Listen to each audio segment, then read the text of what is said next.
নমস্কার বন্ধুরা, আজকে আমি কি বানিয়ে দেখাচ্ছি তোমাদের। দেখো, আজকে বানাবো কাঁচা আমের শরবত। কাঁচা আম পোড়াবো, পুড়িয়ে যে শরবত তৈরি করা হয় আম পান্না, সেটা আমি বানাবো আজকে। দুটো আমকে আমি ভালো করে পুড়িয়ে নিচ্ছি এপাশ ওপাশ করে। আমগুলো না বেশি আছে পোড়াবে না, অল্প আছে পোড়াবে, যাতে দুদিকটাই ভালো করে পোড়ে আর ভেতরটা নরম থাকে।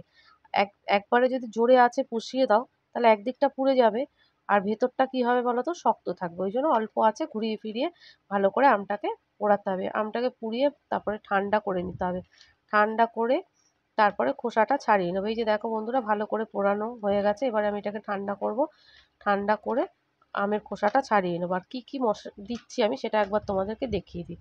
ভাজা জিরে গুঁড়ো করা, বিট নুন, কাঁচা লঙ্কা আর পুদিনা পাতা। সামান্য এইটুকু জিনিসেই আম পান্নার টেস্ট অনেক বেশি। আর চিনিটা তো দেবই, চিনিটা আমি তোমাদেরকে বললাম, চিনিটা আমি পরে দিচ্ছি।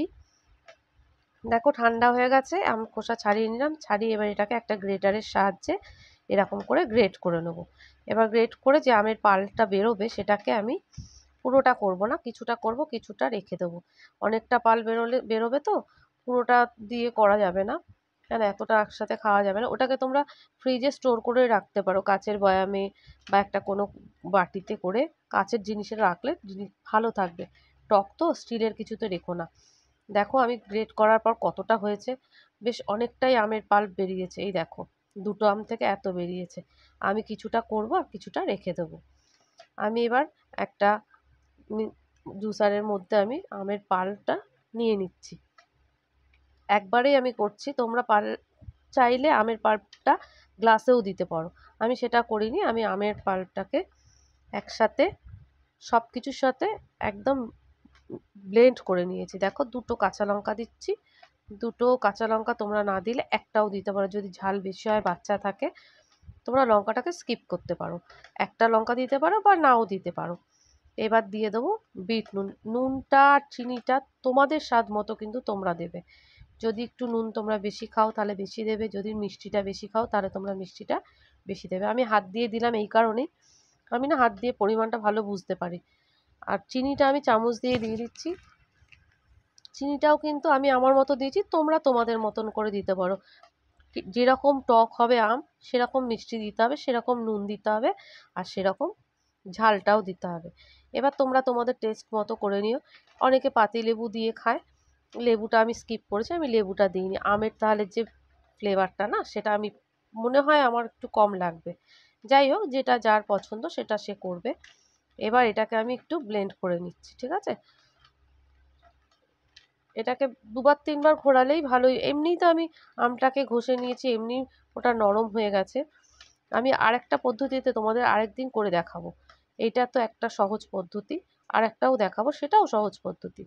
সেভাবেও তোমরা করতে পারো। এবার ঘুরিয়ে নেওয়ার পর আমি পুদিনা পাতাগুলো দিয়ে দিচ্ছি। বেশি পুদিনা দিতে যাবে না, বেশি পুদিনা দিলে কি হয় বলো তো, পুদিনার একটা বড্ড কড়া ফ্লেভার থাকে। আমি দু তিনটে সামনে থেকে মুখ থেকে ভেঙে দিয়ে দিলাম অল্প। এবার পুদিনাটা যাদের ভালো লাগে তারা বেশি দিও, যাদের ভালো লাগে না তারা অল্পই দিও। এবার এটা দিয়ে আরেকবার আমি ঘুরিয়ে নেব। গরমে যে তোমরা এটা যদি বানিয়ে একবার খাও, দেখবে খুব ভালো লাগবে। আমার তো খুব ভালো লেগেছে আর খুব টেস্টিও হয়েছে। এবার আমি তোমাদেরকে যেটা দেখালাম তোমরা এভাবেও করে দেখাতে পারো। আমি আরেকবার দেখাবো আরেকটা পদ্ধতিতে, সেটাও তোমরা করে দেখতে পারো। কিন্তু টেস্ট করে খেয়ে কিন্তু বলবে কেমন হয়েছে। তারপর কমেন্ট বক্সে এসে আমাকে জানাবে আমার আমের জুসটা কেমন হয়েছে আর তোমাদেরটা কেমন হয়েছে। এবার দেখো, আমি কিছু বরফ দিয়ে দিচ্ছি। গরম তো খুব, যার জন্য বরফ দিচ্ছি। যারা ঠান্ডাটা বেশি পছন্দ করো না তারা বরফ দিও না। আর বরফটা কিন্তু ওইটার মধ্যে, জুসের মধ্যে আগে থেকে ব্লেন্ড করার সময় দিয়ে দেবে না, পরে দেবে, তাহলে না পাতলা হয়ে যাবে। এই দেখো কি সুন্দর গাঢ় হয়েছে। এবার এর মধ্যে একটু ঠান্ডা জল আমরা মিশিয়ে নেব। অর্ধেকটা দিলাম আমের প্রলেপ আর অর্ধেকটা দেব জল। এবার জলটা আমি দিচ্ছি ঠান্ডা জল।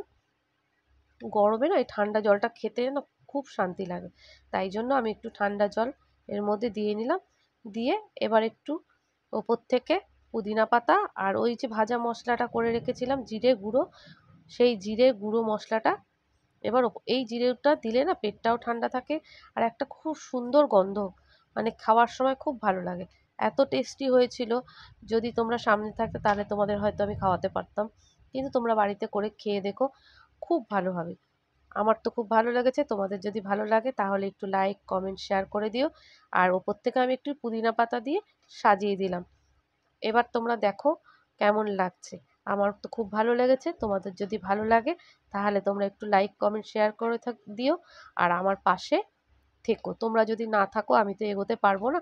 আর আমি তোমাদের মতো অত ভালো ভালো ভিডিওও করতে পারি না, আর আমি অত ভালো এডিটও করতে পারি না। তোমরা আমার পাশে থাকলে হয়তো আমি এগিয়ে যাব।